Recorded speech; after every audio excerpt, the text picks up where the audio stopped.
Hello, my name is James and I'm a product specialist at Marin Acura in Corte Madera, California. Today we are in a 2020 Land Rover Defender and I'm going to show you how to restore all the factory settings. So I'm going to select on settings and then select all. Then go down to general, system restore.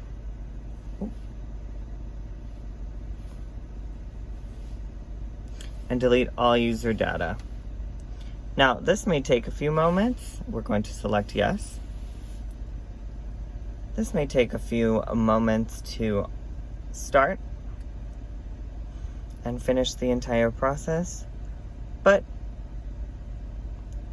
it'll be done shortly. That's how you restore all the system settings in a 2020 Land Rover Defender.